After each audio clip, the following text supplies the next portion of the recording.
Yes, our national grid is the only one in the world that uses helicopters to carry out its visual inspections, and a little later Michelle will be joining them in the air. Before that though, we're in the bathroom to talk teeth. Brushing is something we should all do at least twice a day, but what you might not know is that the practice started centuries ago. As far back as 3000 BC, the ancient Babylonians fashioned the earliest toothbrushes, or chew sticks, by fraying the ends of fibrous trees to make the bristles. The more familiar design emerged in the 1700s when the handles were made of animal bones and the heads were made from natural materials like badger and pig bristles. By the 1940s, they were made of nylon. But what we're interested in is this thing, the electric toothbrush. It first emerged in 1958, and this one here is one of the earliest designs. Today, a quarter of us use them. But with multiple models on the market, how much do you need to spend to get the best clean? Your smile is one of the first things anyone notices about you, so you want to keep it looking good for health reasons as much as appearance. Many dentists will tell you one of the best ways to do that is by using an electric toothbrush. But do they all perform equally well? Let's find out. We took 45 models listed for sale online by the biggest chemists and the 4 largest supermarkets. Then we worked out which was the most expensive, which was the cheapest, and which was slap bang in the middle. That gave us the Violife Slim Sonic. Although it has an RRP of $19.99, we found it available for $9.99. It boasts 22,000 brushstrokes a minute. The Oral-B Pro 4000 retails at £120, but we purchased it for £55. Apparently its movement mimics the shape of professional cleaning tools. And the Philips Sonicare Diamond Clean. It retails at £250, but we bought it for £99. The makers say it will improve gum health in just 2 weeks. And to act as a control, we bought a couple of manual toothbrushes for a total of £1.39. And volunteering to try them all out for us, may I present Swing Patrol. This group's dance routines are fast, fun and, crucially, involve lots of smiling. But that isn't the only criteria we need for this experiment. Here's Professor Damien Wormsley, Scientific Advisor to the British Dental Association, to explain. We don't want to bring people who smoke in. We know that smoking causes problems to the gums and stains the teeth. We don't want to bring people who are pregnant because their gums may be a little puffy. We also want to exclude people that have got fillings or have got false teeth in the mouth because the plaque will grow differently on those. Our test is simple. We'll measure how good each brush is at its key job, removing plaque, a bacteria buildup which can lead to gum disease. Now, before we start, our volunteers need a checkup. Each is given a disclosing tablet to reveal how much plaque they already have. Then, under the watchful eye of Professor Damien, Adam Thorne from the Harley Street Dental Studio rates the build-up on a scale of 1 to 4. 2, 1, 2.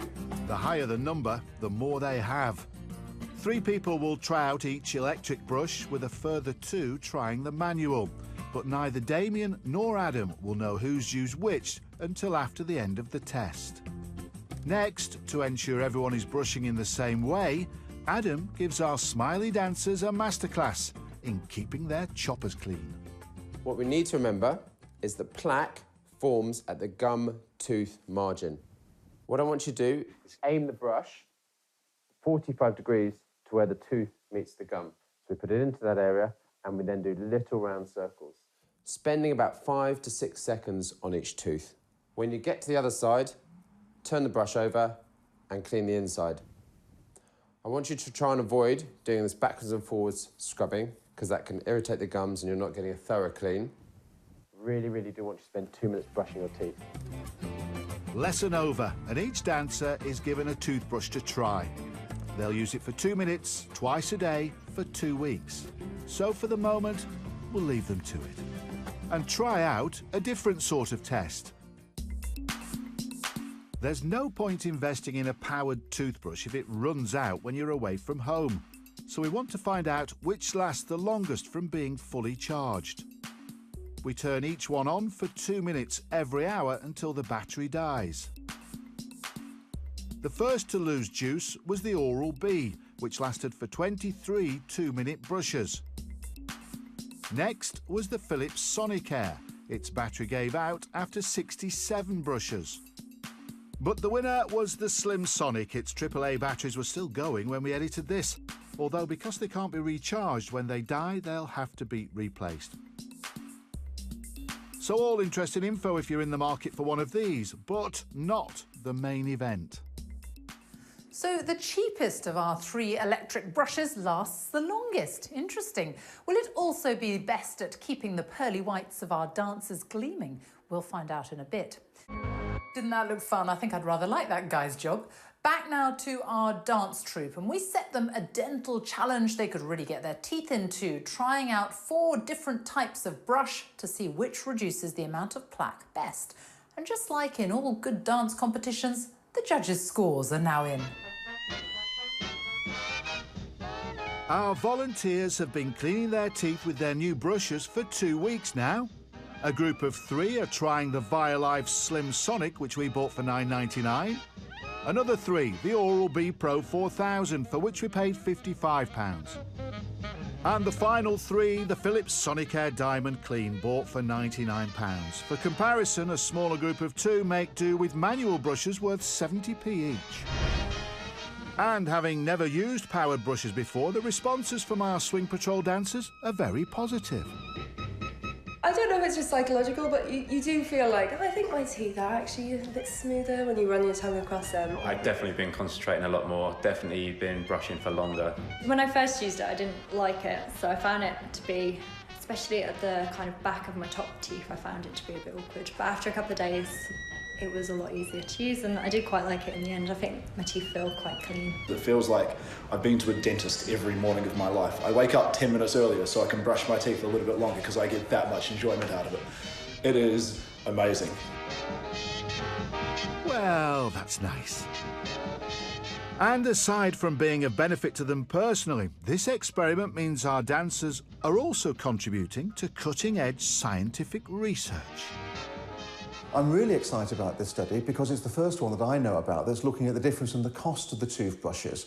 And so therefore, whatever the result, I'm going to look at this very closely and then see if we can take it into a larger study looking at this differential and whether it makes a difference. It's time for the dreaded dentist chair again. Now, before they started their new cleanliness regime, each of our volunteers were assessed for plaque build-up. 1, 1, 1, 1, 0, 0, 1, 0, 0, 2. 2 weeks on, they have the same assessment. Across the board, the plaque levels have all been reduced, meaning all brushes, including the manual ones, have made a difference. But which has performed best? Professor Damien takes the individual scores for each group and then works out an average which he can rank in order of performance. Crucially, he doesn't know which brush has been used by each group. And here are the results in reverse order. I've got the envelopes here. Number 4. The Slim Sonic, £10 is relatively cheap. That's not much more than a manual toothbrush.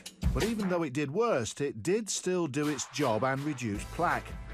In third place, performing better than the cheapest electric brush, our old-fashioned manual one.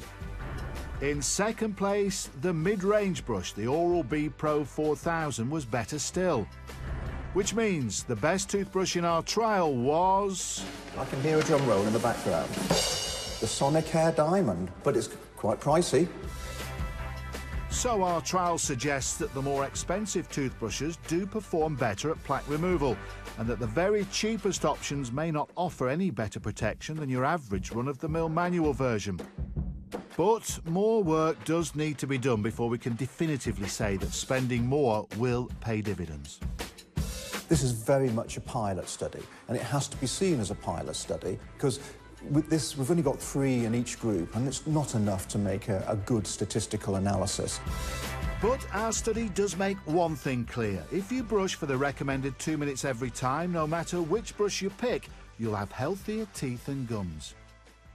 Well, we've heard back from two of the companies featured there. Violife says the Slim Sonic is convenient for people on the go, and unlike the other products we tested, theirs is not made for daily use.